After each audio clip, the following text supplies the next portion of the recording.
Dalam penjelasan pertemuan sebelumnya saya juga sudah menyampaikan tarikh riwayat-riwayat yang valid tentang tawassul, bukan hanya dengan wasilah Nabi ya, tapi juga tawassul dengan wasilah orang-orang soleh selain Nabi. Pada kesempatan ini juga saya akan menambahkan beberapa keterangan penguat lainnya, di antaranya tentang riwayat Al-Imam Abu Ali Al-Khallal. Al-Imam Abu Ali Al-Khallal atau Abu Ali Al-Hasan bin Ibrahim Al-Khallal Al-Hambali, beliau merupakan salah satu ulama pengikut Imam Ahmad bin Hanbal, ulama-ulama kurun awal, dan beliau perawi hadis.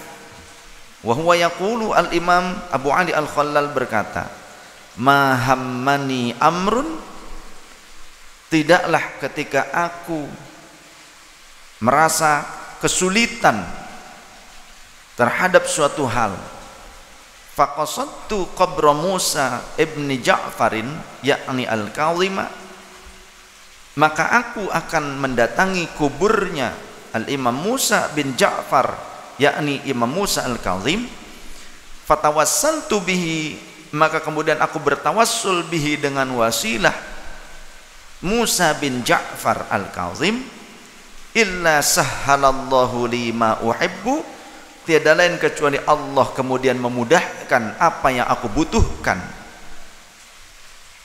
Berarti tawassul tidak hanya dengan atas nama Nabi, dengan wasilah baginda Rasul saja, tapi juga bertawassul dengan orang-orang soleh yang telah wafat. Ini diamalkan oleh para perawi-perawi hadis yang thiqah, oleh ulama-ulama kurun awal.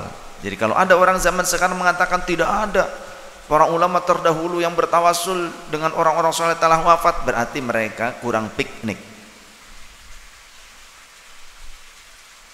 Riwayat ini diriwayatkan oleh Al-Hafiz Al-Khatib Al-Baghdadi yang hidup di kurun 392 Hijriah sampai 463 Hijriah, di dalam kitabnya yang berjudul Tarikh Baghdad juz 1 halaman 120. Siapa sih Imam Musa Al-Kazim itu? Beliau adalah keturunan Rasul sallallahu alaihi wasallam, seorang sayyid min sadatil alawiyin, seorang sayyid atau seorang alawi. Beliau Musa Al-Kazim bin Ja'far As-Sadiq bin Muhammad Al-Baqir bin Ali Zainal Abidin bin Sayyidina Husain Sibtin Nabi sallallahu alaihi wasallam bin Sayyidina Ali wa Sayyidah Fatimah Az-Zahra binti Sayyidina Muhammadin sallallahu alaihi wasallam. Jadi zurriyah Rasulullah sallallahu alaihi wasallam. Kemudian riwayat tentang Imam Al-Hafidh Abu Bakar bin Khuzaimah, yusamma bi imamil a'immah, yang kita kenal, beliau dikenal di antara para ulama ahli hadis sebagai imamul a'immah, imamnya para imam, imam ahli hadis. Jadi beliau adalah pimpinannya, guru besar dari para ulama ahli hadis. Imam Abu Bakar Ibni Khuzaimah atau Imam Ibnu Khuzaimah, hidup di kurun 223 Hijriah, wafat 311 Hijriah. Jadi ulama salafus saleh. Qala Abu Bakrin Ibn al-Mu'ammal, telah menceritakan, telah berkata, siapa Imam Abu Bakar bin Mu'ammal? Beliau berkata, kharajna ma'a imami ahlil hadithi, kami pergi bersama imam ahli hadis. Siapa? Yakni Abi Bakrin Ibni Khuzaimah wa adilihi, dan juga teman-temannya. Di antara temannya yakni Abi Ali Ats-Tsaqafi, perawi hadis juga sama, ulama ahli hadis. Ma'a jama'atin min masyayikhina, beserta rombongan dari kalangan para ulama, guru-guru kami, masyayikh di antara kami. Wahum idzaka mutawafiruna ila ziyarati qabri Ali bin Musa Ar-Ridha bitusin. Ternyata yang ikut rombongan itu banyak sekali. untuk melaksanakan ziarah ke kuburnya Sayyidina Al-Imam Ali bin Musa Ar-Ridha Bitusin. Ini juga keturunan Rasul juga, zuriyah Rasul juga, di daerah Tus. Qala, maka berkatalah Al-Imam Abu Bakar Ibn al-Mu'ammal, fara'aitu min ta'zimihi, ketika kami berziarah ke kuburnya Al-Imam Ali bin Musa Ar-Ridha di Tus, aku melihat keta'zimannya Imam Ibnu Khuzaimah, yakni Ibnu Khuzaimah. Aku melihat guru besar dari para imam ahli hadis, ternyata beliau begitu ta'zim mengagungkan Al-Imam Ali bin Musa Ar-Ridha di hadapan kuburnya, mengagungkan litilkal buq'ati, pada kuburan tersebut, pada makam tersebut, wa tawadhu'ihi, dan ketawaduannya Imam Ibnu Khuzaimah, aku melihatnya di hadapan kubur Imam Ali bin Musa Ar-Ridha, laha, di depan makam tersebut, wa tadarru'ihi 'indaha, dan aku juga melihat ketadarruannya, kekhusyuannya Imam Ibnu Khuzaimah di depan, di samping kubur Imam Ali bin Musa Ar-Ridha. Ma tahayyarna, sampai-sampai membuat kami takjub, membuat kami terheran-heran dengan sikap ketawaduan dan ta'zimnya beliau di depan kubur Al-Imam Ali bin Musa Ar-Ridha.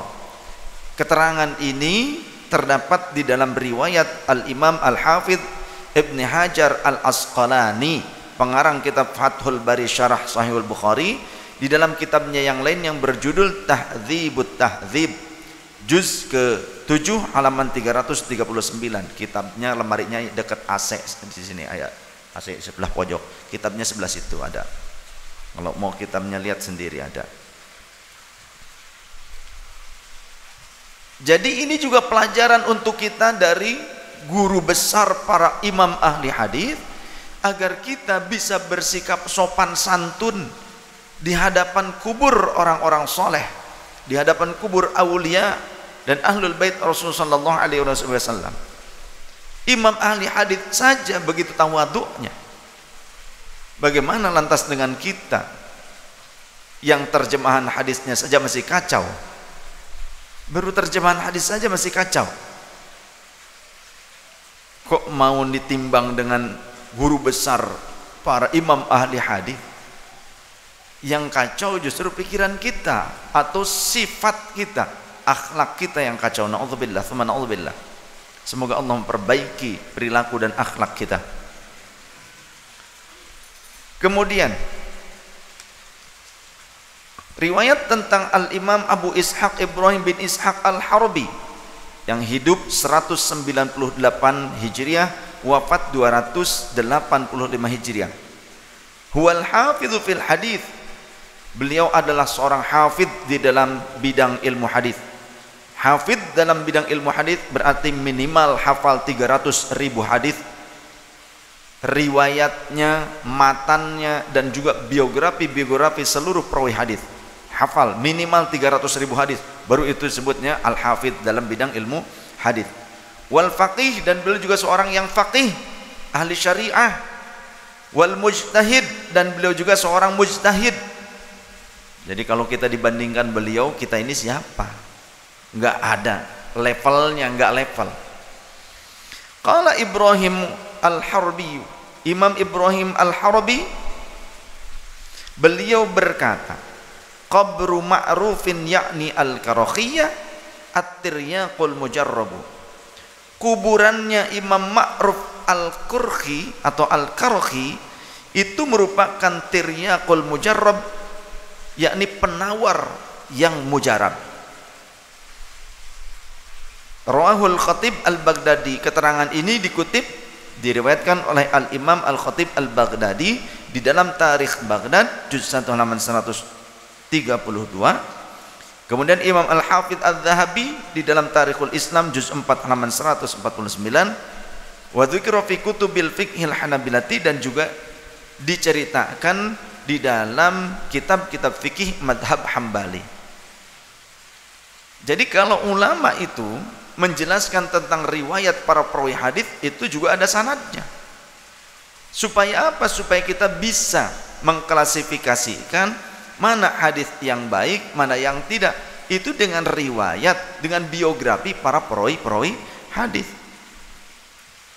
Kemudian Al-Hafidh Abu Ali Al-Husain bin Ali bin Yazid An-Naisaburi yang lahir 277 Hijriah, wafat 349 Hijriah, ulama salafus saleh. Beliau min kibaril huffaz, salah satu dari pembesar-pembesar para ahli hadis, hafizul hadis. Wa ra'isu ahli hadis, wa ra'isi ahli hadis fi ahdihi, dan merupakan salah satu pimpinan para ulama ahli hadis di masanya. Wa huwa ahadu syuyukhil hafiz al-Hakim sahibul Mustadrak. Beliau adalah salah satu guru utamanya Imam Al-Hakim, pengarang kitab Al-Mustadrak.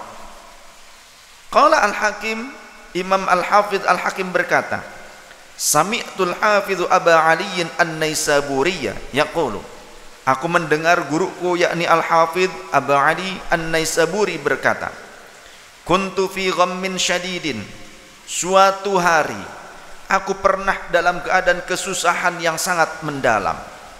Fara'aitun nabiyya sallallahu alaihi wasallam, fara'aitun nabiyya, maka aku melihat baginda Nabi fil manama, di dalam tidurku.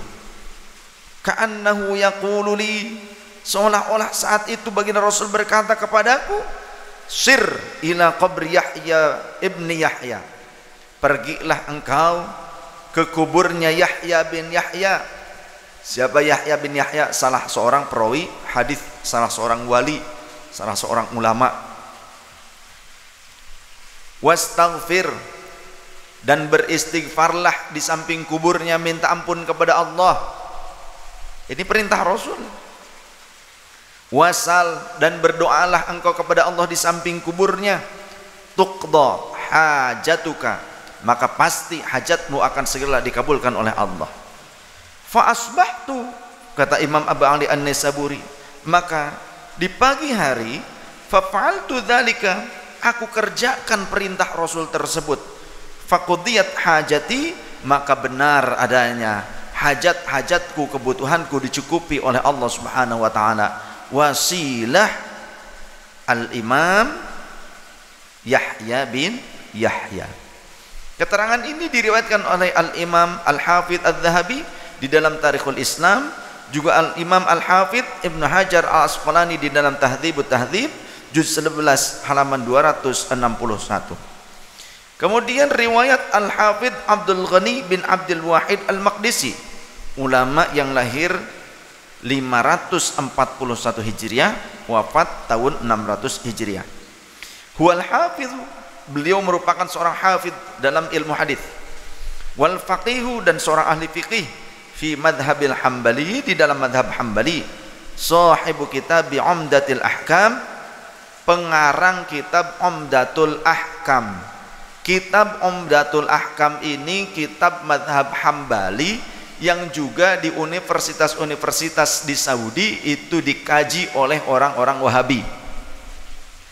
Kitab yang berjudul Umdatul Ahkam salah satu kitab utama yang dipelajari di majelis-majelis dan universitas atau sekolah Wahabi di Saudi. Bagaimana perilaku perawi hadis yang juga merupakan pengarang kitab tersebut.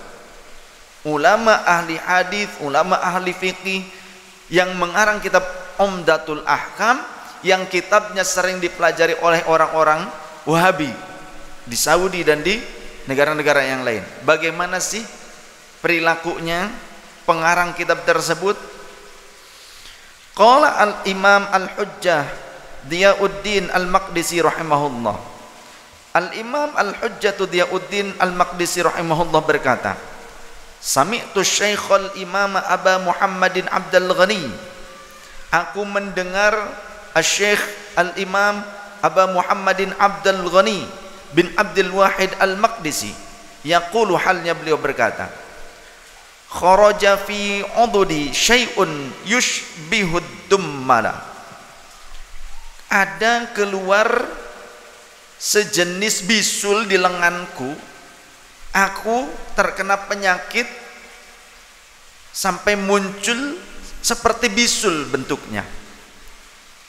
Wa kana yabra'u thumma ya'udu, pernah berhenti, pernah sembuh, tapi juga kambuh lagi. Wadama dzalika zamanan tawilan, dan kambuh ketika sudah kambuh itu lama sekali kambuhnya. Fasafartu ila Asbihana, maka kemudian aku pergi melakukan perjalanan ke wilayah Asbihan. Wa udtu ila Baghdad, dan aku kembali ke Baghdad. Wa huwa bihadhihi sifati, ternyata penyakit itu masih dalam kondisi parah, belum sembuh juga. Famadaitu ila qabril imami Ahmad bin Hanbalin radhiyallahu anhu, maka aku kemudian pergi ke kubur Imam Ahmad bin Hanbal radhiyallahu anhu. Wa masahtu bihil qabra, dan aku usapkan lenganku ke kuburnya Imam Ahmad bin Hanbal. Fabaro'a, dan sembuh pada saat itu. Walam ya'ud, dan tidak kambuh lagi selamanya. Keterangan ini disampaikan oleh Al-Imam Al-Hafidh Al-Hujjah Diyauddin Al-Maqdisi di dalam kitab Al-Hikayatul Manthurah, nomor pembahasan 3834. Jadi sangat aneh sekali kalau orang-orang Wahabi mensyirik-syirikan, mengkafir-kafirkan pengamal tawassul dan tabarruk. Tabarruk itu ngalap berkah. Orang-orang Wahabi, para syekhnya, ustadz-ustadz Wahabi sering mengajarkan kitab Umdatul Ahkam. Ini salah satu kitab dalam mazhab Hambali. Dan pengarang kitab Umdatul Ahkam itu pernah punya penyakit bisul, nggak sembuh-sembuh. Ternyata beliau justru malah datang ke kubur Imam Ahmad bin Hanbal dan mengusap-usapkan lengannya yang sakit tersebut ke kubur Imam Ahmad bin Hanbal, artinya bertabarruk, ngalap berkah. Apa yang terjadi? Sembuh. Kalau memang itu perkara yang syirik, mana mungkin kita bisa mengamalkan riwayat dari beliau? Mana mungkin kita pelajari kitab-kitab beliau? Begitu kan? Kita amalkan hujjah-hujjah dan fatwa beliau, kan aneh. Orang Wahabi mempelajari kitab Umdatul Ahkam dan menyatakan syiriknya tawasul dan tabarruk, padahal pengarang kitab Umdatul Ahkam itu juga bertabarruk dengan kubur Imam Ahmad bin Hanbal. Kira-kira yang nggak sadar itu kita apa mereka? Kemudian juga riwayat Al-Imam Abul Khair Al-Aqta' At-Tinati. Beliau hidup di kurun 229 Hijriah, wafat 349 Hijriah. Salafus saleh. Huwa ahadu ulama'it tasawufi. Beliau adalah salah satu ulama ahli sufi, tasawuf. Wa tilmid Al-Imam Abu Abdillah bin Al-Jalla, dan juga murid dari Al-Imam Abu Abdillah bin Al-Jalla. Ini perawi hadis semua, ini perawi hadis semua. Perawi hadis yang terpercaya. Qala Abul Khair Al-Aqta, Imam Abul Khair Al-Aqta berkata, dakhaltu Madinatar Rasuli sallallahu alaihi wasallam. Suatu ketika aku mendatangi Madinahnya Rasul sallallahu alaihi wasallam, yakni Masjid Nabawi, Madinatul Rasul. Wa ana bi faqatin faqamtu khamsata ayyamin ma dhuqtu dzauqan. Saat itu kondisiku kelaparan sampai 5 hari lamanya. Kelaparan, tinggal di Madinah bukan cuma 2 hari tapi 5 hari. Pertemuan sebelumnya saya menjelaskan tentang 3 imam ahli hadis yang kelaparan sampai hari kedua di Madinahnya Rasul, yakni Imam Ibnul Muqri, Imam At-Tabrani, Imam Abu Syekh. Kemudian datang ke kubur Rasul mengadu, mengeluh, ya Rasulullah, alju, kami lapar, ke kubur Rasul. Nah ini sekarang beda lagi orang. Kalau yang sudah saya jelaskan 3 ulama ahli hadis, huffazul hadis, Imam Ibnul Muqri, Imam At-Tabrani, Imam Abu Syekh. Nah ini sekarang beda lagi, yakni Al-Imam Abul Khair Al-Aqta At-Tinati. Beliau sampai 5 hari kelaparan di Madinah. Madzuktu dzauqan, tidak mendapati sedikit pun makanan. Fataqaddamtu ilal qabri, maka kemudian aku mendatangi kubur Nabi sallallahu alaihi wasallam. Fasallamtu ala Nabi sallallahu alaihi wasallam, dan aku mengucapkan salam kepada baginda Nabi sallallahu alaihi wasallam. Kalau disebutkan asma Rasul, bersolawat dong, jangan diam saja. Wa qultu, dan aku berkata di hadapan kubur Nabi, ana dhaifukal lailata ya Rasulullah, aku adalah tamumu malam ini ya Rasulullah. Wa tanahaitu, kemudian aku mundur menjauh dari kuburnya. Fanimtu, lantas aku tidur khalfal minbari, di bagian belakang mimbarnya baginda Rasul. Fara'aitu fin naumin nabiyya sallallahu alaihi wa alihi wasallam, maka aku melihatnya di dalam mimpi. Wa qabbaltu baina ainaihi, dan aku cium baginda Nabi di antara kedua alisnya, antara kedua matanya yang di sebelah sini. Dahi pelipis yang sebelah tengah ini, dahinya Rasul aku cium di dalam mimpi itu.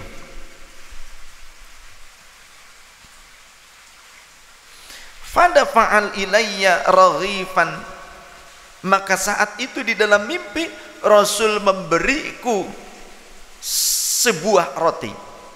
Fa'akaltu nisfahu, di dalam mimpi itu aku makan separuh roti tersebut. Wantabahtu, dan seketika aku terbangun. Wa idzan fi yadi nisfu raghifin, ternyata pas aku bangun di tanganku masih ada tersisa nyata sepotong roti tersebut.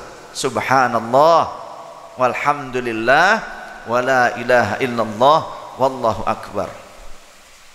Di dalam mimpi ketemu Rasul, karena lapar, oleh Rasul diberikan satu roti yang utuh di dalam mimpi. Di dalam mimpi itu dia makan sepotongnya, tiba-tiba terperanjat bangun, dan nyata di tangannya sepotong roti itu ada. Masya Allah. Keterangan ini diriwayatkan oleh Imam Al-Hafidh As-Sulami di dalam Asakir fi Tarikh Dimashq. Ada kitab Tarikh Madinah wa Dimashq, ya, di sini di lemari di dalam kitabnya menghadap ke sini, lemarinya persis di samping kanannya AC standing floor, paling atas posisi kitabnya ada 37 jilid. Silahkan baca. Barangkali pengen kitabnya, pengen lihat, silahkan, asal jangan dicolong. Kemudian juga dalam riwayat Al-Hafidh Ibnul Jauzi di dalam Sifatis Safwah, juz keempat halaman 284, juga diriwayatkan oleh Al-Hafidh As-Sakhawi di dalam Qaulul Badi' halaman 160. Juga diriwayatkan oleh Al-Arif Billah Imam Asy-Sya'rani di dalam At-Tabaqatul Kubra juz 1 halaman 109, dan juga ulama-ulama yang lainnya, ahli hadis lainnya meriwayatkan hal yang sama. Jadi dapat kita pahami bahwa ulama-ulama terdahulu dari kalangan para perawi hadis yang thiqah, para ulama mujtahid, para ulama ahli fikih, ulama-ulama yang thiqah, yang terpercaya kredibilitasnya. Mereka pengamal tawassul bukan hanya kepada Nabi sallallahu alaihi wasallam saja, tapi juga atas wasilah dengan wasilah orang-orang soleh sebelumnya yang selain Nabi dan Rasul.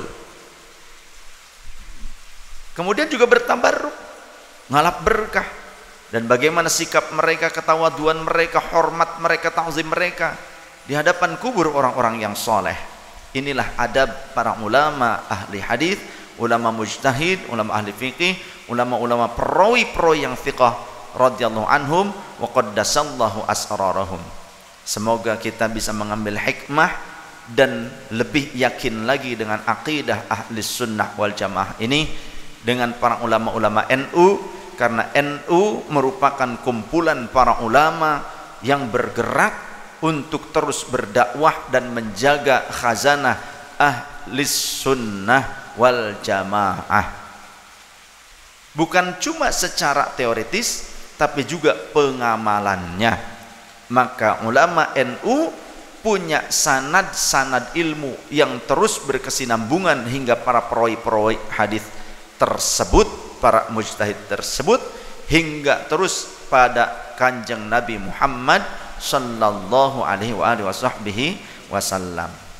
Jadi ngalap berkah, tabarruk, tawassul itu adalah disyariatkan di dalam ajaran ahlus sunnah wal jamaah. Mudah-mudahan kita tidak akan pernah tersesat sedikit pun dari jalan ini. Tetap gondelan dengan para kiai-kiai NU, dengan guru-guru kita, para mursyid kita, dengan mursyid kita Maulana Syekh Syamsul Ghubani. Beliau senantiasa bertabarruk dengan rambut Rasul juga, dan beliau mengajarkan itu kepada murid-muridnya, karena beliau menjaga beberapa helai sejumput, bahkan sejumput rambut Rasul yang terus menerus dijaga secara musalsalah, berkesinambungan, bersilsilah, ada silsilahnya. Ketika beliau mengajak murid-muridnya untuk bertabarruk dengan rambut Rasul, itu ada dasar hukumnya. Ketika jauh dari Rasulullah, ada rambutnya, karena para sahabat juga bertabarruk dengan rambut Rasul, seperti sahabat Khalid bin Walid. Ketika dalam sebuah peperangan, beliau kehilangan kolansuahnya. Kolansuah itu peci nyungcung seperti ini, diikat dengan imamah. Beliau menyuruh pasukannya untuk mencari pecinya tersebut. Cari-cari nggak ketemu. Pas nggak ketemu nggak ada, cari lagi, disuruh nyari lagi. Itu pas sedang perang, masih ingat dengan peci itu. Pas ketemu, wah ini mah pecinya peci yang buluk, bukan peci baru, ngapain dicari, katanya, kan bisa lagi belilah atau bikin. Kata sahabat Khalid bin Walid, kamu nggak tahu, nih lihat di bagian dalamnya tuh ada sebuah tempat, ya, dibuka oleh beliau. Ini adalah rambutnya Rasulullah sallallahu alaihi wasallam. Dulu ketika baginda Rasul tahallul, orang-orang mengitari beliau, berkumpul di sekeliling beliau untuk memperebutkan rambut beliau. Maka aku adalah orang yang paling pertama kali mendapatkan bagian jambulnya Rasul sallallahu alaihi wasallam. Maka aku simpan di dalam kolansuahku ini, dalam baciku ini, dan tidaklah aku maju ke medan tempur kecuali Allah memberikanku nusrah, kemenangan, dengan wasilah rambut Nabi Muhammad sallallahu alaihi wasallam. Ini riwayat dari sahabat Khalid bin Walid, dan kejadian ini 4 tahun sepeninggal baginda Nabi sallallahu alaihi wasallam. Dulu baginda Rasul ketika tahallul bukan dibuang rambutnya, beliau akan memanggil sahabat Abu Atiyah, Abu Atiyah sini, nih bagikan ke orang-orang tuh yang sudah ngumpul. Maka oleh Abu Atiyah diambil, dibagikan rambut Rasul ketika hasil tahallul tuh, dibagikan. Dan ternyata rambut itu sekarang sudah 14 abad lebih, hampir 15 abad lamanya, rambut itu memanjang. Jadi rambut Rasul itu memanjang, hidup. Ketika digunting, ini semua nanti memanjang lagi, yang hasil guntingannya juga nanti memanjang juga ikut. Itu mukjizatnya Rasulullah seperti itu, luar biasa. Nah, mudah-mudahan saja majelis kita diridhoi Allah, ditunjuk nanti saya, mudah-mudahan diridhoi Allah, mudah-mudahan diridhoi Rasulullah kelak. Rasulullah dan Allah ridho, ada bagian jasadnya baginda Rasul, rambutnya Rasul yang mudah-mudahan kelak Allah perkenankan bagi saya khususnya, kita di sini umumnya, untuk merawat, menjaganya, memuliakannya.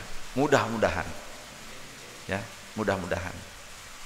Syukur-syukur yang masih utuh dari zaman Rasulullah, berarti panjang banget, ya. Ada tayangan yang sampai ketika memanjang itu sampai segini rambutnya Rasul, saking terus memanjang, kalau tidak dipotong ya semakin panjang. Ya, mudah-mudahan suatu saat Allah memperkenankan, mendatangkannya, ya, memberikannya kepada kami, kepada kita sekalian umumnya, supaya majelis Ahbab Rasul ini khususnya, dan negeri kita, kota kita, menjadi kota yang diberkahi oleh Allah Ta'ala, menjadi negeri yang dirahmati oleh Allah Ta'ala.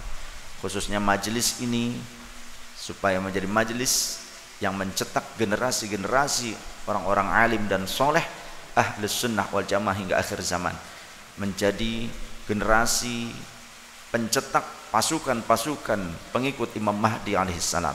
Amin ya rabbal alamin. Itu saja yang dapat saya sampaikan malam hari ini, semoga bermanfaat.